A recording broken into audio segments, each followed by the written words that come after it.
wabarakatuh.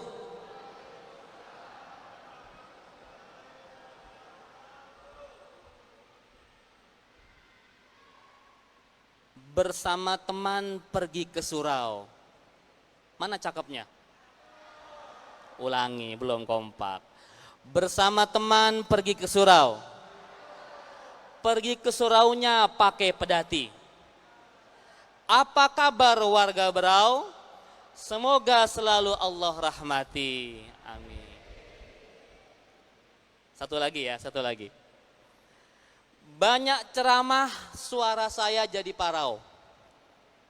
Tak mengapa asal bahagia. Selamat ulang tahun Kota Tanjung Redep dan Kabupaten Berau. Semoga Allah selalu berkahi pemimpin dan warganya. Amin. Sudah cukup ya. Alhamdulillah Rabbil Alamin. Alhamdulillahilladzi anzala sakinatan fi qulubil mu'minin liyazdadu imanan ma'a imanihim. Asyhadu an la ilaha illallah wa asyhadu anna sayyidana Muhammadan abduhu wa rasuluh la nabiyya wa la rasula ba'dah. Allahumma salli wa sallim wa barik ala hadzal nabiyil karim sayyidina wa habibina wa syafi'ina wa maulana Muhammadin wa ala alihi wa ashabi ajma'in. Rabbi israh li sadri wa yassir li amri wa hlul 'uqdatam min lisani yafqahu qawli, amma ba'd. Yang saya hormati, yang saya muliakan Ibu Bupati Berau, Ibu Hajah Sri Maksir, Sri Junior Sri Maksir beserta Bapak, seluruh unsur Mupida, Muspida dan juga yang mewakilinya, para tokoh masyarakat, alim ulama, para habaib, para hujjaj, Bapak, Ibu, jamaah sekalian yang insya Allah semua nanti kita akan berkumpul di surga, amin. Saya mau berdiri boleh? Kurang asik kayaknya ya. Coba, di sini siapa yang mau ke surga, unjuk tangannya. Jangan malu-malu Pak, kalau unjuk tangan saja malu nanti nggak ke surga. Terima kasih, alhamdulillah. Saya ganti pertanyaannya, siapa yang mau ke surga sekarang juga? Unjuk tangan. Wah, sudah siap. Alhamdulillah. Ini ada yang ngacung begini terus begini lagi. Kenapa Bu? Ada masalah? Semua kita pasti ingin masuk surga. Masalahnya nanti aja Ustadz. Apalagi yang jomblo-jomblo di sini, Ustadz, masih jomblo Ustadz, belum nikah Ustadz, nanti aja surganya. Masalahnya malaikat Israel kalau mau mencabut nyawa kita, itu nggak nunggu kita siap dulu, betul? Saya tanya, kira-kira mungkin tidak malaikat Israel ada di sekitar kita sekarang? Mungkin tidak? Mungkin. Kira-kira jamaah pengajian bisa meninggal nggak? Bisa nggak? Bisa. Ya, tapi kalau yang ngisi pengajian jarang biasanya. Ya, Bapak Ibu yang ngisi pengajian, yang mendengarkan pengajian semua sama di mata Israel. Ibu Bupati, ya, ada Bapak Kapolres, Bapak Dandim, semuanya di sini pejabat rakyat biasa, semua sama di mata Israel. Nggak mentang-mentang Ibu Bupati Israel datang protokol dulu, enggak Bu. Ya, enggak pakai protokol dulu, bilang asisten dulu, Israel mau datang, enggak ada. Ya, semua sama di hadapan Israel. Kita semua sama di mata malaikat maut. Ya, jadi yang harus kita lakukan sekarang enggak usah ditunggu. Israel akan datang kapan saja. Yang harus kita siapkan hari ini bekal kita. Saya tanya lagi. Kira-kira Bapak Ibu sudah cukup bekal belum kalau Israel mencabut nyawa malam ini? Ada yang sudah cukup? Belum. Kapan cukupnya? Kapan siapnya? Itu pertanyaan lagi buat kita. Karena Israel tidak menunggu kita siap. Ya, yang harus kita lakukan hari ini, kapanpun Israel datang mencabut nyawa kita, insya Allah kita sudah siap dan semoga husnul khatimah. Masya Allah, bersyukur kita kepada Allah Subhanahu wa Ta'ala. Hari ini kota kita Tanjung Redep, Kabupaten Berau berulang tahun. Ya. Apa yang bisa kita ambil hikmah? Ibu Bupati sedikit tausiah boleh Ibu? Ya. Inilah enaknya Ustadz. Saya ini walaupun bukan pejabat Pak, pernah saya menasihati gubernur, pernah saya menasihati wali kota, bupati, bahkan profesor pun pernah saya nasihati. Itulah enaknya Ustadz. Ya. Jadi Ibu jangan diambil hati, no offense Ibu ya. Ibu Bupati, spesial ini tidak apa-apa nih. Bu, kata Rasulullah SAW, sab'atun yudhilluhumullah fi dhillihi yawma la dhilla illa dhilluh. Ada 7 golongan manusia yang Allah akan selamatkan di hari tak ada pertolongan kecuali pertolongan Allah. Allah akan langsung masukkan ke surga. 7 golongan saja Pak, 7 manusia saja. Siapa nomor 1 yang ke surga? Bukan Ustadz, bukan. Bukan Kiai, bukan. Ya, apalagi jamaah biasa, bukan. Yang pertama masuk surga, Ibu Bupati, adalah Al-Imamul Adil. Pemimpin yang adil, presiden yang adil, gubernur yang adil, bupati yang adil, wali kota yang adil, camat, lurah, kepala desa yang adil. Itu surganya nomor 1. Ibu, mohon maaf, jika Ibu dengan jabatan yang melekat pada Ibu digunakan untuk kebaikan umat, ya, digunakan untuk kesejahteraan rakyat, digunakan untuk kebaikan kita semua di sini, insya Allah dengan doa-doa rakyat Ibu akan masuk surga nomor 1. Amin. Mari sama-sama kita doakan pemimpin kita, Allah karuniakan keikhlasan, keistiqomahan dalam berjuang melayani rakyatnya, dan kelak nanti berkumpul lagi dengan kita di surga. Ya, berkumpul lagi nanti kan enak ya Bu ya. Kalau ke surga bareng-bareng sama warga Berau. Satu kapling surga isinya warga Berau semuanya. Amin. Karena itu datang ke majlis ta'lim, datang ke masjid. Ya, ini saya lihat masjidnya besar tapi belum penuh ini. Ya, masjidnya besar tapi belum penuh. Berarti tahun depan nanti saya kesini lagi harusnya penuh ke sana. Kenapa? Karena ketika kita bertakwa, walau anna ahlal qura amanu wattaqau la fatahna alaikum bi barakatin minas sama'i wal ard. Kata Allah Subhanahu wa taala, jika sekiranya sebuah penduduk, sebuah negeri itu bertakwa kepada Allah Subhanahu wa taala, Allah akan bukakan pintu keberkahan dari langit dan bumi. Jadi Berau kalau mau berkah itu takwa dulu. Dan tugas pemimpin adalah menjadikan umatnya bertakwa. Semoga Ibu Bupati kita dapat melaksanakan kepemimpinannya dengan baik, dengan amanah, dengan jujur, dengan adil yang membawa kesejahteraan untuk kita semua. Amin ya rabbal alamin. Jamaah sekalian, Masya Allah, tabarakallah. Kalau saya ngaji, saya cuman ingin jamaah keluar dari pengajian saya mukanya bahagia, senyumnya sumringah, hilang beban pikirannya. Karena itu malam ini saya akan memberikan bagaimana tips-tips untuk kita hidup bisa bahagia di dunia wal akhirah. Bagaimana caranya? Ada 7 resep supaya hidup kita bahagia, supaya happy terus. Ya, ini kata sahabat mulia bernama Abdullah ibnu Abbas, ada 7 resep kita untuk hidup bahagia dunia dan akhirat. Yang pertama Bapak Ibu sekalian, kalau antum semua mau bahagia, yang harus dimiliki oleh kita adalah qalbun syakirun, hati yang bersyukur. Alhamdulillah, kota kita sudah 212, ya. Berau sudah 69, bersyukur kepada Allah Subhanahu wa taala. Tadi Ibu menyebutkan surah Ibrahim ayat 7 ya Bu ya, la in syakartum la azidannakum wala in kafartum inna adzabi lasyadid. Kata Allah Subhanahu wa taala, jika engkau bersyukur, aku tambahkan nikmatku. Namun jika engkau kufur, azab Allah sangat pedih. Mudah sekali kalau Allah mau tambahkan nikmat, bersyukur. Tadi sebelum kesini, saya dijamu oleh beliau di rumah jabatan beliau. Kita bicara dengan panitia acara HUT Berau. Besok insya Allah Berau akan banyak berbagi. Yang tadi saya dengar, Ibu Bupati kita tadi membagikan kue langsung ke rakyat. Besok ada juga pembagian ikan gratis. Masya Allah. Berbagi. Berbagi ini bentuk kesyukuran. Ya. Orang yang banyak berbagi dia makin banyak rezekinya.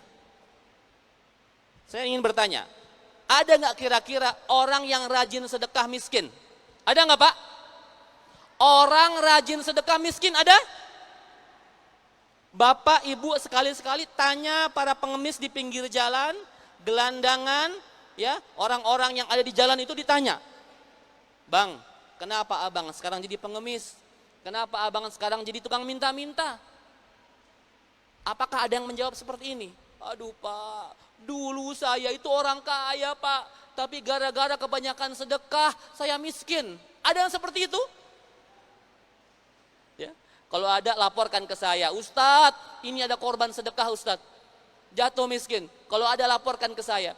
Dalam sejarah tidak ada orang yang banyak berbagi itu jatuh miskin. Makin banyak berbagi, makin kaya raya kita. Makin banyak berbagi, rizki kita makin luas. Itu yang harus kita tanamkan. Qalbun syakirun, hati yang bersyukur. Dan Islam ini luar biasa, keren. Kata Rasulullah begini, ajaban lil amril mu'min. Sungguh ajib, sungguh luar biasa urusan orang yang beriman itu. Inna amrahu kullahu khair, kata Rasulullah. Semua urusannya itu kebaikan buatnya. Walaisa zaka li ahadin illa lil mu'min. Dan itu tidak didapati kecuali hanya oleh orang beriman. Kata Rasulullah, semua urusan kita itu kebaikan. In asobathu sarra syakara. Dapat kebahagiaan, dia bersyukur. Fakana khairullah, itu pun kebaikan buat dia. Wa in asobathu darra sabara. Dapat musibah, dia sabar. Fakana khairullah, itu pun baik buat dia. Masya Allah. Ibu bapak, orang beriman itu ya diuji dengan kebaikan, diuji dengan keburukan, diuji dengan kekayaan, diuji dengan kemiskinan, sama saja. Saya tanya, apakah kemiskinan adalah ujian? Ujian bukan Bu? Apakah kekayaan adalah ujian? Ujian juga. Miskin ujian, kaya ujian. Saya tanya lagi, kalau kaya itu ujian, kalau miskin itu ujian, Bapak Ibu pilih diuji pakai soal yang mana? Soal yang kaya apa soal yang miskin? Coba jawab, sungguh-sungguh jawabnya. Bapak Ibu mau diuji pakai soal yang kaya apa soal yang miskin? Nah, ini orang berau nih, malu-malu kucing nih. Ya, jawab jujur, mau kaya mau miskin? Ulangi, mau kaya mau miskin? Beneran mau kaya? Betul, saya cerita sekarang. Kan kaya itu ujian, miskin juga ujian. Ibu bapak memilih diuji dengan kekayaan. Saya pegang jawabannya. Saya cerita dulu sekarang. Ada sepasang suami istri, suaminya pegawai rendahan. Mereka menikah itu dengan nama pernikahan SPBU. Tahu SPBU? Apa nama di sini? Pom bensin apa SPBU di sini? Pom bensin. SPBU. Oke. Karena kalau di sana tuh galon, kalau di Medan itu mau beli galon katanya. Pom bensin. Saya menyebutnya pernikahan pom bensin, Pak. Pernikahan dimulai dari nol. Gitu ya. Ibu kalau ke pom bensin pasti dari nol ya, Bu. Dari nol ya, Pak, gitu ya. Ada orang menikah dari nol. Lakinya, suaminya bukan orang berada, demikian pun istrinya. Hidup dalam keprihatinan. Suaminya pegawai rendahan, hidup susah, rumahnya ngontrak di RS 9. Tahu RS 9? Rumah sangat-sangat sederhana, sampai selonjor saja susah. Tuh Pak, tuh RS 9. Hidupnya prihatin, dikontrakan rumah sepetak. Namun di tengah keprihatinannya, Masya Allah, dua-duanya suami istri bertakwa kepada Allah. Bangun tengah malam, suaminya membangunkan istrinya, dipercikkan air. Ibu bapak, sunnah Rasulullah membangunkan pasangan dengan cara memercikkan air. Ya, ada yang pernah begitu? Ibu pernah memercikkan air ke muka bapak waktu tidur, bangunkan tahajud? Ya. Ustadz, suami saya mana mungkin bangun Ustadz? Ya, Dipercikkan tidak cukup Ustadz, kalau begitu ambil gayung. Mandikan sekalian. Ya, dibangunkan suaminya, dibangunkan istrinya, tahajud bersama. Di tengah kemiskinan, mereka berdoa, ya Allah, angkatlah derajat keluarga kami. Berikanlah kepada kami rezeki yang halal, yang barokah. Subuh-subuh, sang suami ke masjid. Pagi hari dimasakkan sarapan oleh istrinya. Pergi dia ke kantor, walaupun dia pegawai rendahan. Apa kata istrinya? Suamiku, selamat bekerja, mencari rezeki yang halal. Awas, jangan pernah terpikir membawa harta yang haram ke rumah. Aku lebih rela hidup kelaparan dibanding makan harta yang haram. I love you suamiku. Muah. Begitu kata istrinya kepada suaminya. Sang suami Masya Allah diberikan motivasi, walaupun di tengah keprihatinan, hidupnya penuh kemiskinan, diberikan motivasi oleh istrinya. Dia berjalan ke kantor dengan gagah. Dia kerja dengan ulet, dengan tekun, istiqomah, jujur. Didoakan oleh istrinya ketika sholat duha. Ibu-ibu, duha itu untuk membuka rizki suami ya Bu ya. Jangan lepas sholat duha. Berjalan waktu, Allah angkat derajat suaminya, naik jabatannya, sampai dari pegawai rendahan, dia naik jadi direktur utama. Masya Allah. Nggak ada yang nggak mungkin Bu. Nggak ada yang nggak mungkin. Nah, tadi diuji dengan kemiskinan, dua-duanya lulus. Sekarang ganti Allah uji dengan kekayaan. Suami diangkat jadi direktur, yang pasti gajinya lebih besar. Kalau dulu istrinya dikasih uang pas-pasan, sekarang dikasih uang. Ini, Dek, ada uang 100 juta, sebulan habiskan. Kalau nggak habis abang marah. Mau begitu? 100 juta habis 1 bulan. Ya, direktur suaminya. Dicukupkan uangnya berlimpah-limpah, dibelikan mobil plus supirnya buat istri tercinta. Masya Allah. Tapi ada satu yang kurang, suaminya jarang pulang. Sibuk direktur, keluar daerah, keluar kota, keluar negeri, lobi sana, lobi sini. Tidak bawa istrinya, tapi bawa sekretaris pribadinya. Mulai ya Pak ya. Kalau dulu istrinya yang paling cantik di dunia, sekarang sekretarisnya lebih cantik. Istrinya pun demikian, dicukupkan uang berlimpah-limpah, dapat mobil ada supirnya. Tapi sayang dia kehilangan sentuhan suaminya, nggak pernah hadir suaminya. Akhirnya istrinya mencari kesibukan, gabung sama ibu-ibu sosialita. Ya, kalau di Jakarta jamaah saya banyak Pak. Sosialita saya mengisi di Pondok Indah, di Menteng sana Pak. Itu jamaah saya sosialita. Saya bilang begini, ibu jadi sosialita nggak apa-apa. Allah takdirkan ibu jadi orang kaya, alhamdulillah. Yang tidak boleh ibu jadi sosialita. Tahu sosialita? Sok dia, sombong, itu yang tidak boleh. Sang istri ikut arisan sana sini, tapi sayang hampa, tidak hadir suaminya. Dulu suami paling ganteng di dunia, sekarang supir pribadi lebih ganteng. Suami dengan sekretaris pribadinya, istri dengan supir pribadinya. Hancur berantakan rumah tangga mereka. Mereka gagal diuji dengan kekayaan. Tadi berhasil dengan kemiskinan, sekarang gagal dengan kekayaan. Setelah mendengarkan cerita saya tadi, saya ulangi pertanyaan saya. Bapak Ibu, mau diuji pakai soal yang mana? Kekayaan apa kemiskinan? Ulangi. Kekayaan apa kemiskinan? Tetap ya Pak ya, tetap kaya Ustadz. Iyalah, enggak apa-apalah, tetap kaya. Saya doakan semoga semua yang hadir Allah berikan kekayaan yang melimpah. Amin.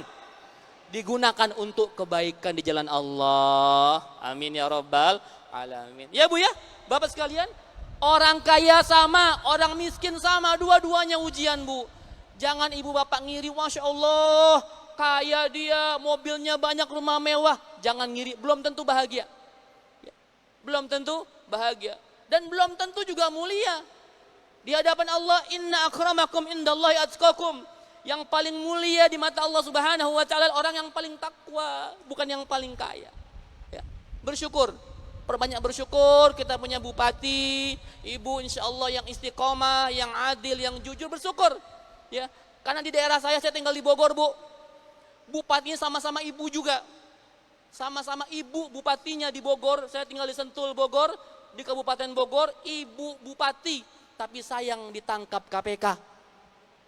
Saya doakan ya, ibu selamat ya Bu ya, jangan pernah terpikir untuk berbuat yang aneh-aneh. Bapak Ibu, ini membuat saya sedih Pak. Saya berkeliling dari Aceh sampai Papua Pak, banyak sekali daerah yang tidak ada kepala daerahnya. Semua diisi dengan PLT, sedih. Kemarin saya sehari yang lalu, saya tablik akbar di 2 kota dan kabupaten berdempetan Pak. Ada kota Bekasi, ada Kabupaten Bekasi. Ya, yang pernah ke Bekasi ya. Ada Kabupaten Bekasi dan Kota Bekasi. Dua-duanya bupati dan wali kotanya ditangkap KPK. Allahu Akbar. Sedih saya. Ya. Kita doakan ya, semoga para pemimpin kita Allah berikan kekuatan untuk nanti istiqomah. Ini berat ini, ya, berat menahan godaan-godaan ini berat sekali. Bapak Ibu belum pernah kan jadi bupati, saya juga belum pernah. Belum tentu kuat loh. Belum tentu kuat, ada orang datang bawa uang sekoper misalkan, belum tentu kuat kita. Makanya kita doakan semoga pemimpin kita jadi pemimpin yang adil. Karena pemimpin yang adil surganya nomor 1. Ya, demikian. Qalbun syakirun. Nomor 2, kata Ibnu Abbas, kalau kita mau bahagia fi dunya wal akhirah, kita harus punya al-azwajun salihah. Ya. Istri yang Leha. Bapak-bapak, saya tanya, sudah punya istri yang solihah di rumah? Sudah punya? Sudah cukup? Benar? Serius? Nggak mau nambah? Nggak mau nambah? Alhamdulillah. Ini saya yakin yang jawab tidak pasti hadir istrinya di sini. Ibu, bapak, ternyata punya pasangan yang soleh, solehah, itu kunci kebahagiaan. Ya. Nah, ini saya mumpung sedang safar, salah satu doa yang makbul itu adalah doa orang sedang safar. Saya mau tanya, yang jomblo tolong unjuk tangannya yang tinggi. Saya mau doakan. Yang jomblo unjuk tangannya, saya mau doakan. Yang nggak unjuk tangan jomblo selamanya. Serius saya. Yang jomblo unjuk tangan. Ayo, mbak-mbaknya, kakak-kakaknya unjuk tangan. Bapak jangan aku jomblo, awas. Ustadz, saya kalau di masjid jomblo Ustadz, kok di rumah baru ada istri. Jangan ya, unjuk tangan yang jomblo. Baik, ya Allah, yang jomblo pada malam hari ini, semoga Allah segera berikan jodohnya terbaik dunia akhirat, amin. Kok suaranya kencang di perempuan, tadi nggak ngaku ya? Ya Allah, malu-malu tapi mau ya perempuannya. Dek, ya, wahai para jombloan, jomblowati, Masya Allah ya, ternyata kunci kebahagiaan itu adalah punya pasangan yang soleh dan solehah. Makanya wahai para jomblo yang laki-laki, nih saya mau tanya, nah kita flashback Pak, zaman dulu nih, Bapak saya mau tanya, dulu antum, Bapak memilih ibu karena apanya? Memilih memutuskan menikahi ibu karena apa? Pertama-tama karena apa? Karena solehah, betul, bukan karena cantik, betul. Bapak-bapak memilih perempuan nomor 1 karena apa? Jujurlah, kita laki-laki Pak. Karena cantik lah, betul ya? Kenapa? Kan kita belum tahu dia soleha apa tidak. Betul nggak? Ketemu pertama orang pasti melihat mukanya dulu, betul? Betul lah, Bapak kan belum tahu dia soleha, dia penghafal Quran, dia bisa masak, itu belakangan. Pertama yang membuat kita tertarik itu biasanya cantik di mata kita lah, begitulah ya. Cantik menurut kita, begitu kan? Karena cantik itu kan relatif, kalau jelek absolut biasanya. Ya, cantik dulu, betul. Bolehkah itu? Boleh. Ini spesial nih buat para jomblo yang hadir. Saya akan berikan panduan Rasulullah memilih jodoh yang baik. Para jomblo dengarkan. Ini bukan kata saya, kata Rasulullah ya. Begini kata Rasulullah. Tunkahul mar'atu li arba. nikahilah perempuan karena 4 hal. 4. Ya. Nikahi perempuan karena 4 hal, bukan 4 perempuan ya, 4 hal. Nikahi perempuan karena 4 hal. Berlaku juga untuk perempuan menikahi laki-laki boleh karena 4 hal. Yang pertama apa? Lima liha, karena hartanya. Boleh menikah karena harta, boleh. Kedua apa? Lihasa biha, karena faktor keturunannya. Oh boleh. Bibit, bebet, bobot, boleh. Yang ketiga, li jamaliha, ini faktor kecantikannya, kegantengannya boleh menjadi faktor kita untuk menikahi seseorang. Yang keempat, li diniha, karena agamanya.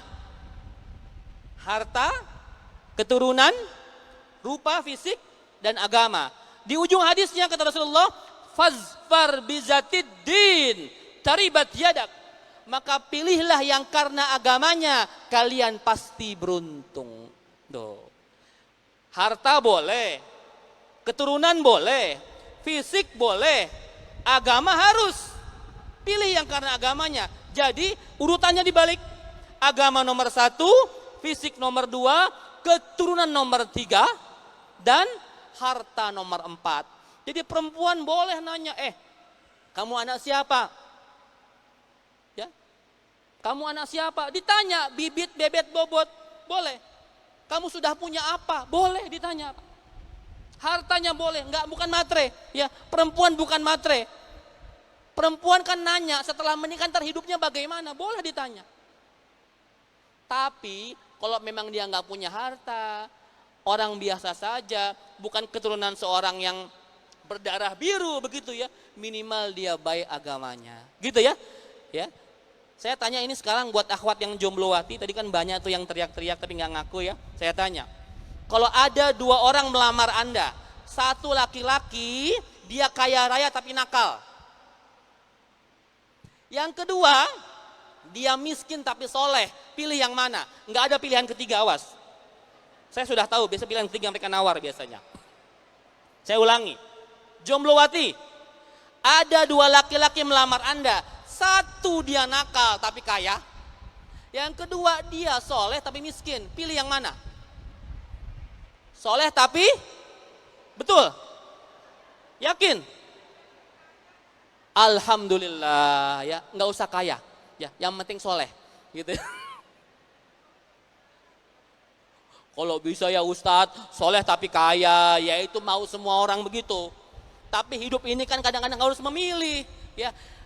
Gini, adik-adik yang jomblowati, ya, gadis-gadis di sini, kalau Anda memilih yang soleh, walaupun dia sekarang miskin, kalau orang soleh itu yang pertama dia tidak akan menyakiti istrinya, itu penting, tidak menyakiti istrinya. Yang kedua, kalau dia soleh pasti dia bertanggung jawab kepada istrinya, bekerja keras.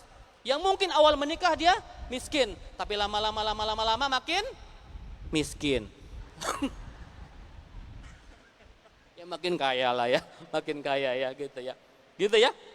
Jadi memilih pasangan itu karena 4 hal. Nih saya mau tanya. Saya kemarin ngisi seminar pranikah, Bu, Bapak sekalian. Saya survei, sebagian besar jomblo belum nikah itu karena 2 hal. Ya, yang pertama karena faktor ekonomi, betul ya? Yang kedua karena faktor izin orang tua, nggak dapat ACC. Nah, yang pertama karena faktor ekonomi, yang kedua karena nggak dapat izin orang tua. Ini buat para calon mertua yang punya anak gadis, saya sampaikan ini pesan Rasulullah SAW. Wahai para mertua, idza atakum man tardawna khuluquhu wa dinahu fazawwajuhu. Jika datang kepada kalian seseorang yang baik agamanya, baik akhlaknya, melamar anak Anda, fazawwajuhu, maka nikahkan dia. Tuh, Bapak Ibu kalau punya anak gadis, ada bujang, datang, agamanya baik, akhlaknya baik, lamar anak Bapak, terima. Jangan banyak kasih syarat. Jangan ditanya udah kerja apa kamu, rumah kamu berapa, mobil kamu berapa, jangan ditanya, pasti mereka mental lagi. Ya, yang penting agamanya baik, akhlaknya baik. Kalau tidak kenapa? Illa taf'aluhu takung fitnatun fil ardi wa fasadun arid, kata Rasul. Kalau tidak dikerjakan, tidak dilakukan, akan terjadi fitnah dan kerusakan yang besar di muka bumi. Wahai para mertua, kalau anak Anda ada yang melamar laki-laki soleh, agamanya bagus, nikahkan mereka. Dengan catatan perempuannya juga suka. Ya. Itu ya. Nomor 2, al-azwajun salihah. Ustadz, Bapak nanya, saya udah punya istri Ustadz, tapi belum solihah, gimana caranya? Saya mau tanya, Bapak punya istri, tapi belum solihah, gimana caranya? Ayo, ngomong sama saya. Jangan malu-malu. Apa Pak? Nambah. Waduh. Itu potong kompas itu. Nambah Ustadz. Ya boleh juga sih ya, boleh aja ya. Kan itu halal gitu ya. Yang penting jangan berzina ya. Kalau pesan saya, kalau di rumah sudah ada dan belum solihah, di-upgrade. Ya, di-upgrade dong. Suruh istrinya ngaji, diantarkan ke majlis taklim, diantarkan ke pengajian.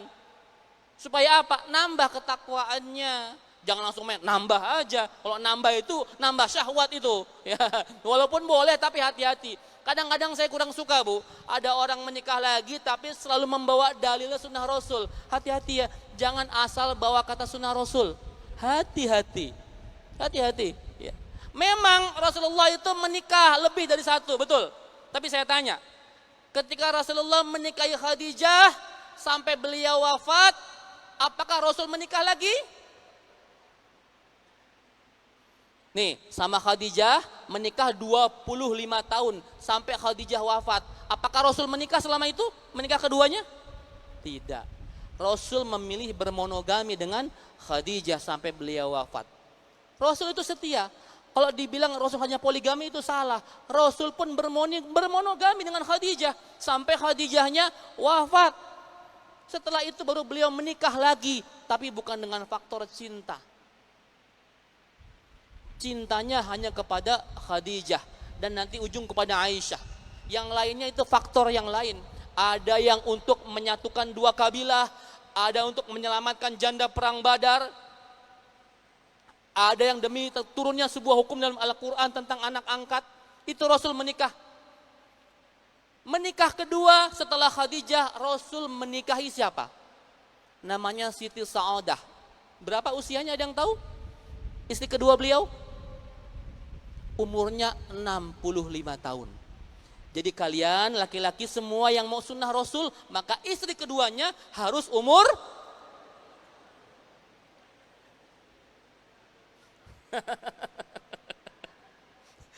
Rasul menikahi Sa'adah itu karena untuk menyelamatkan beliau janda perang Badar. Ya, jadi bapak-bapak kalau selalu membawa-bawa dalil sunnah Rasul, maka nikahlah dengan seorang nenek-nenek. Di Berau ada janda nenek-nenek? Ya, silahkan. Nanti tolong dinas sosial ditanya data janda-janda tua yang perlu disantuni, silahkan dinikahi. Itu sunnah Rasul. Ustadz, ya memang begitu. Makanya kalau mau nikah jangan selalu membawa dalil sunnah Rasul. Kalau mau nambah aja sah, halal. Ya, sampai 4 halal. Tapi kalau kita selalu membawa sunnah Rasul, saya kurang suka. Hati-hati. Karena Rasul menikah yang kedua, ketiga sampai ke 9 itu bukan dengan syahwat dasarnya. Ya, hati-hati jangan membawa tameng Rasulullah untuk syahwat kita sendiri. Hati-hati, hati-hati ya. Wahai para laki-laki yang punya niat-niat, hati-hati. Ya, izin sama istri. Boleh nggak kira-kira? Nggak boleh ya. Ya sudah, nggak usah berarti. Begitu. Baik ya. Yang ketiga, kunci bahagia yang ketiga kata Ibnu Abbas, al-auladun abrar. Kita punya anak yang soleh dan solehah. Masya Allah. Sudah punya pasangan yang soleh, solehah, punya anak yang soleh, solehah. Ibu bapak, hari ini kita dihadapkan di sebuah era yang namanya digital era. Era digital. Era di mana orang-orang itu lebih sibuk dengan gadgetnya dibanding dengan kehidupan nyatanya. Anak-anak kita, mohon maaf sekarang, anak-anak kita itu lebih suka bermain HP dibanding membaca buku. Anak-anak kita lebih suka bermain game online dibanding hadir di pengajian sore. Betul ya? Kejadian ya? Apalagi kita 2 tahun kemarin sekolah pandemi itu online. Di sini 2 tahun online ya? Sama. semua pakai HP. Anak-anak kita semua sibuk main HP. Ini yang membuat ancaman terbesar bagi generasi muda kita. Gadget. Bahaya, Pak. Tapi bagaimana Ustadz? Kita kan memang hidup di eranya. Ya, tidak mungkin kita jauhkan anak kita dari gadget. Yang harus kita lakukan mengontrol gadget anak-anak kita. Mengontrol HP anak-anak kita. Makanya bapak ibunya harus ngerti juga. Harus punya HP juga. HP-nya yang zaman now. Jangan HP jadul. Yang poly ringtone, ya nggak bisa. Ya, HP-nya yang ada internetnya. Namanya smartphone. Ya, kenapa harus punya? Untuk mengawasi anak-anak kita. Di follow nanti Instagram mereka, Facebook mereka, TikTok mereka, YouTube mereka, semua dilihat. Apa yang mereka tonton, siapa yang mereka follow. Kenapa? Karena sekarang kejahatan banyak dimulai dari online. Prostitusi online. Pinjaman online. Ya, hati-hati. Ya, sekarang semua sudah memakai online dan ini menyerang banyak anak-anak kita. Bapak Ibu sekalian, saya ini generasi 80-an, lahir tahun 80-an. Dulu godaan terbesar bagi seorang tua mendidik kita anak-anaknya itu cuma televisi, betul ya? Televisi zaman dulu. Zaman sekarang apakah televisi ditonton sama anak-anak kita? Yang nonton emak-emaknya. Ya. Anak kita mana nonton TV? Tak ada. Anak kita semua nonton HP. Emaknya yang nonton sinetron Azab di Indosiar. Ya Bu ya. Azab perempuan yang jarang ngaji tuh. Wah repot Bu. Ya. Anak kita tidak nonton TV. Ya. Anak kita mainnya main HP. Karena itu dikontrol HP anak-anak kita. Ya. Ya, dikontrol caranya bagaimana? Pertama punya HP dulu. Ya, punya HP yang smartphone. Ustadz, mahal Ustadz. Ya jangan yang ada Apple-nya begini. Ya, HP Cina itu murah. Ya, HP Cina itu murah. Bahkan HP Cina itu keren. Kalau Anda foto selfie itu kulitnya langsung putih semua. Ya, kelihatan ya? Ini para akhwat yang suka selfie, itu kalau moto pakai kamera Cina, Masya Allah, putih semua, nggak ada pori-porinya. Keren. Ya. Pasang foto di profile picture-nya putih mulus ya, sampai ditanya sama temannya. Kak, kamu kok sekarang kulitnya halus sekali, mulus sekali. Perawatan di mana ya? Di Oppo Skincare. Tahu Oppo Skincare? Ya. Atau Vivo Skincare, gitu ya. Ya. Cukup dengan HP Cina, nggak perlu perawatan, putih semua. Orang tua nggak kelihatan tuanya. Umur 70 bisa jadi 20. Ya, gampang ya pakai HP Cina, insya Allah. Ya, jadi beli HP ya, Bapak sekalian, Ibu sekalian, beli HP, dipantau gadget anak-anaknya. Supaya apa? Anak kita diselamatkan dari godaan-godaan Ghazwul Fikri yang menyerang generasi muda di Indonesia hari ini. Nomor 3. Nomor 4. Syarat untuk kita bahagia dunia dan akhirat apa? Al-bi'atu salihah. Kita punya lingkungan yang baik, lingkungan yang soleh, tetangga yang baik, teman yang baik, itu syarat untuk bahagia. Punya teman-teman yang soleh kayak begini, Masya Allah, enak ya. Kita punya teman-teman suka ke masjid, suka mengaji, suka berbuat baik, itu anugerah buat kita. Kenapa? Teman yang soleh bisa membawa syafaat. Bapak Ibu sekalian, ada 3 syafaat dalam Islam ini. Yang pertama syafaatul uzma. Syafaatnya baginda Rasulullah SAW. Yang kedua syafaatul Quran. Syafaatnya Al-Quran. Nanti di akhirat Quran akan datang menolong kita. Bagi yang suka baca. Kata Rasulullah, Iqra'ul Quran. Fa innahu ya'ti yaumal qiyamah syafi'an li ashabi. Baca Quran, nanti Quran akan datang di hari kiamat menjadi syafaat buat orang-orang yang suka membacanya. Tuh. Yang suka baca Quran, nanti Quran akan datang menyelamatkan kita. Yang ketiga apa? Syafaat teman-teman yang soleh. Ini, teman-teman yang suka ngaji, yang suka ke masjid, akan menolong kita. Ya, bisa menggandeng kita. Makanya Bapak Ibu, ya, tolong dihafalkan wajah saya seperti ini nih. Ini Hilmi Firdausi kayak begini, kayak opa-opa Korea begini. Ya, ya. walaupun saya bukan orang Korea. Dilihat nanti kalau di surga, bapak ibu dari Berau duluan ke surga, nggak ketemu sama saya, nggak ada. Tanya sama Allah, ya Rob, di mana Ustadz Hilmi ya Rob? Dulu pernah mengisi kajian di Berau, tablik akbar di Berau ya Rob. Kata Allah Subhanahu Wa Taala, dia sedang di neraka. Allah Akbar. Karena dia cuma bisa ngomong doang, tidak bisa melaksanakan. Kata jamaah di Berau, jangan ya Rob. Saya mencintai Ustadz Hilmi ya Rob, selamatkan dia ya Rob. Kata Allah, baiklah, karena engkau orang yang soleh, teman yang soleh bisa menyelamatkan saudaranya. Ditarik saya Pak, sama teman yang soleh, Masya Allah. Ya, itulah guna teman yang soleh. Perbanyak teman yang soleh, jangan berantem. Ya. Tadi Ibu Bupati menyebut ukhuwah Islamiyah, betul. Hari ini banyak muslim kita Pak, berpecah belah Pak. Berpecah belah, sama-sama muslim, sama-sama ngaku beriman kepada Allah, tapi pecah. Gara-gara apa? Beda partai. Ya, beda yang dia pilih.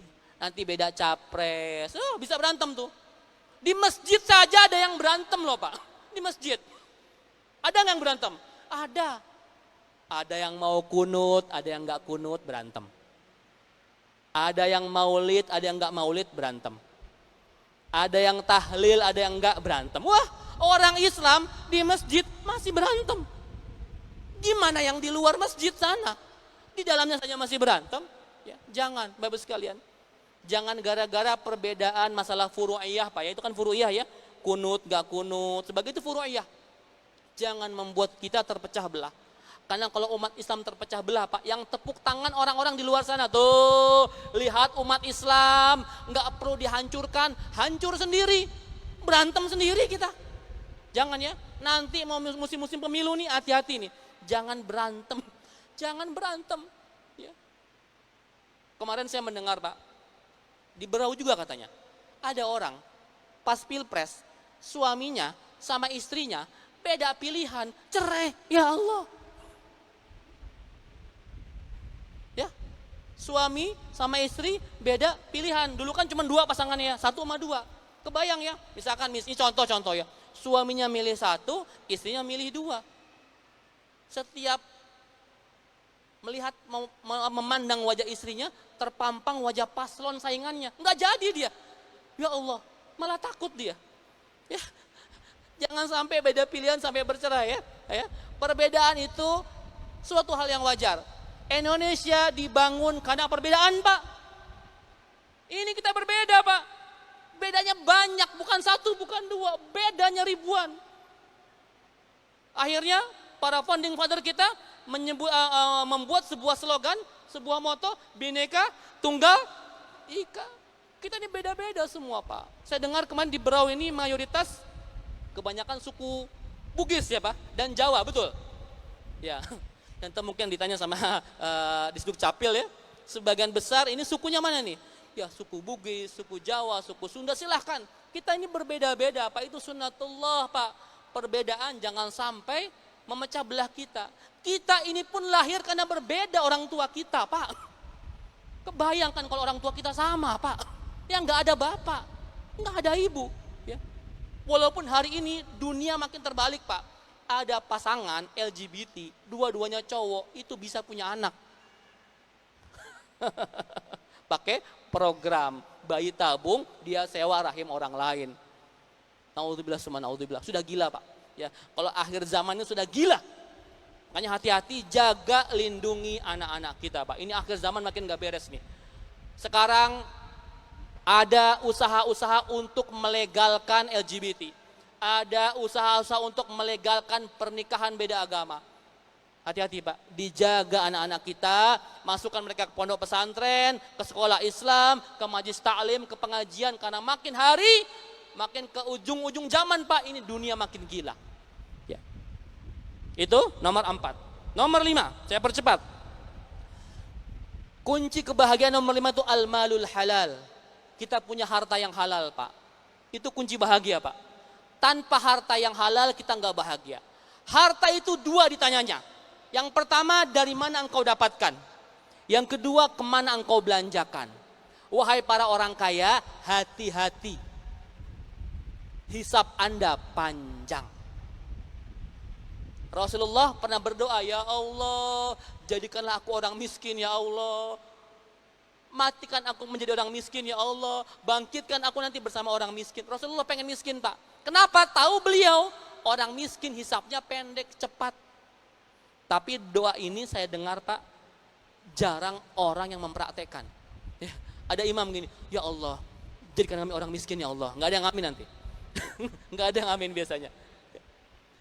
Harta yang halal penting sekali. Bapak Ibu, saya punya sekolah di Depok. Saya punya pondok di Bogor. Saya ini spesialisasi mengisi parenting. Sering sekali mengisi parenting di sekolah-sekolah. Di sebuah session parenting, ada orang tua bertanya, Ustadz, kenapa ya anak saya tidak nurut sama orang tuanya?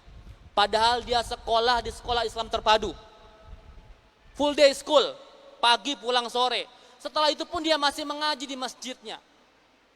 Tapi dia nggak nurut sama orang tua, membantah perkataan orang tua, masih malas disuruh sholat. Padahal sekolahnya sekolah agama yang bagus. Kenapa? Kata orang tua itu kepada saya jawab begini, Ibu, Bapak, tidak ada yang salah dengan sekolahnya. Tidak ada yang salah dengan guru-guru anak kita, tidak ada yang salah. Coba introspeksi diri, pernah enggak ibu bapak memberikan harta yang haram kepada anak-anaknya? Karena sedikit harta yang haram kita berikan kepada anak-anak kita, dimakan oleh mereka, menjadi daging mereka, itu mengeraskan hatinya. Hati-hati, harta yang haram membuat anak-anak kita keras hati. Kalau sudah keras hati, satu, mereka akan malas ibadah. Kedua, enggak nurut sama orang tuanya. Ya, Bapak Ibu, cari harta yang halal. Bapak-bapak, ya, survei KPK menyatakan sebagian perilaku koruptor di Indonesia itu karena faktor sampingnya. Faktor nyonya. Banyak orang-orang yang terjebak korupsi gara-gara dikomporin sama istrinya. Ibu-ibu, ya, jangan ngompor-ngomporin suaminya. Kalau ibu punya suami yang lurus, yang baik, didukung. Jangan dikompor-kompori. Bapak ini sudah pegawai negeri, golongan 4B, rumah saja nggak punya, mobil masih nyicil. Itu tetangga kita baru masuk golongan 3A, langsung bisa punya rumah, bisa punya mobil. Bapak ini ngapain aja sih kerjanya? Wah, hati-hati ibu-ibu, beruntunglah kalau Anda punya suami ASN yang hanif, yang lurus. Ya, jangan dikompor-komporin Bu. Ya, ibu bapak sekalian, Allah itu memberikan rezeki kepada kita, sudah ada takarannya. Kalau takarannya kita satu cangkir, ya satu cangkir. Kalau seember, ya seember. Kalau segentong, ya segentong. Mau kita korupsi, nggak korupsi, tetap segentong kita. Tuh. Ya. Jadi gitu ya, jangan pernah terpikir untuk berbuat korupsi. Jangan pernah terpikir untuk mencari harta yang haram. Nomor 6, ya. Kunci kebahagiaan itu tafaqquh fiddin. Tafaqquh fiddin apa itu? Fakih dalam beragama, ngerti agama, hobi ngaji, suka ke pengajian, suka datang ke kajian. Ini antum semua ini yang suka ngaji ini orang-orang yang bahagia. Ya. Indikator kebahagiaan itu dilihat dia senang apa enggak menuntut ilmu. Nah, kalau orang yang bahagia menyimak ketawa-ketawa itu dia bahagia. Tapi kalau ada yang hadir terpaksa karena memang diinstruksikan oleh bupati, nah hati-hati. Ya. Pura-pura nunduk, tahu-tahu tidur, nyender atau dia lelap, hati-hati. Ya.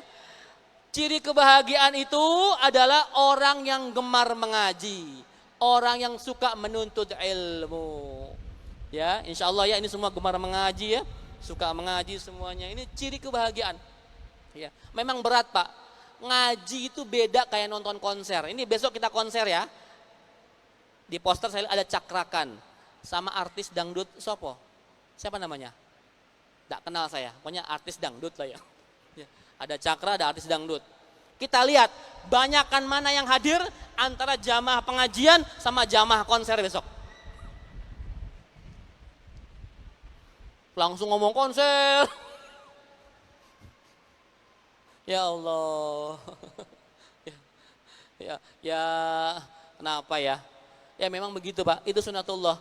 Memang kalau diajak ngaji, diajak ke surga itu orang-orang pilihan. Ya, betul nggak? Diajak ke surga orang-orang pilihan. Makanya jamaah pengajian selalu lebih sedikit dibanding jamaah konser. Gitu ya. Ya. Semoga nanti ya Berau kita adakan tabligh akbar lagi bisa penuh ya Pak ya. Kenapa? Kita butuh syiar Islam Pak. Ya. Kita butuh syiar. Umat Islam ini sudah lama kita berpecah belah Pak. Kita pengen bersatu umat Islam ini. Gitu ya. Semoga saya doakan yang hadir di sini semua dibuat suka sama pengajian, suka sama menuntut ilmu, dan kelak nanti ya Pak ya mati dalam keadaan menjadi seorang penuntut ilmu. Amin. Karena kata Rasulullah, utlubul ilma minal mahdi ilal lahdi. Tuntutlah ilmu dari buayan sampai liang kubur. Kita ngaji sampai mati. Belajar sampai mati.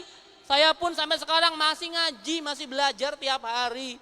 Nanya sana sini, minta petua, nasihat guru-guru. Ngaji terus sampai kapan? Sampai mati. Never ending learning. Belajar tiada akhir. Yang terakhir, kunci kebahagiaan adalah umurul barokah. Umurul barokah, umur yang berkah. Umur yang berkah bukan yang panjang. Tapi yang berkah. Syukur-syukur panjang berkah. Seperti apa berkah itu? Berkah kata ulama definisinya tuzidukum fit ta'ah, menambah kita kepada ketaatan. Saya tanya, naik gaji berkah tidak? Berkah tidak? Belum tentu. Ya. Ada orang naik gaji, ya. Pertama gaji dia 3 juta. Naik jadi 4 juta. Kalau berkah, ya, maka dengan naiknya gaji dia makin takwa, makin sering ke masjid, makin sering berjamaah ke masjid, datang ke pengajian, gajinya 4 juta. Tapi kalau gara-gara gaji 4 juta, ya, dia pakai untuk happy-happy, foya-foya, ngedugem, pergi ke warung remang-remang, maka naiknya gaji tidak barokah. Karena yang barokah itu menambah ketaatan kepada Allah. Hati-hati ya, itu barokah menambah ketaatan kepada Allah Subhanahu wa ta'ala. Ya Allah, Allahumma tawil umurana, ya Allah panjangkan umur kami. Boleh doa begitu. Tapi tidak cukup.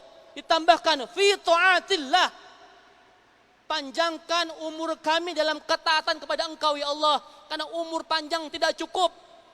Kalau umur panjang isinya maksiat, buat apa? Mending mati saja. Ya. Kita berdoa umur panjang tapi isinya kebaikan. Saya tanya, umurnya umat Rasulullah berapa Pak rata-rata? Ada yang tahu? Umur umat Nabi kita? Kalau umur Nabi berapa? 60? 63, ya. Umur Nabi 63. Bapak di sini ada yang umur 62 tahun? Kalau ada di sini yang 62 tahun, 11 bulan 29 hari, Pak. Besok kelar. Ya. Umur Nabi kita 63. Rata-rata umur umat beliau 60 sampai 70 tahun. Mohon maaf di sini ada yang umurnya 70 ke atas? Ada. Bapak berapa umurnya, Pak? 7 berapa? 64. Oh, 74. Masya Allah, bonus 11 tahun. Saya doakan semoga berkah ya Pak ya. Sehat terus, panjang umur dalam ketakwaan. Amin. Umur kita nggak panjang, Bu. Kalau kita berdoa, apakah bisa panjang umur kita? Tidak. Umur kita sudah ada tulisannya di Lauhil Mahfuz. Jatah 60 ya 60, 70 ya 70, nggak bisa nambah. Terus doa kita untuk apa dong? Allahumma tawil umurana, ya Allah panjangkan umur kami. Yang panjang bukan nambah umurnya, yang nambah keberkahannya. Itu. Umurnya nggak berubah, tetap 60, tetap 70, tetap 80, tergantung settingan awalnya. Yang nambah itu keberkahannya, value added-nya, nilai tambahnya. Saya contohkan begini, ibu bapak, hari ini malam Jumat ada sinetron apa di TV? Saya nggak tahu. Ibu-ibu, ikatan cinta maksudnya, ya. Sinetron ya pokoknya ya.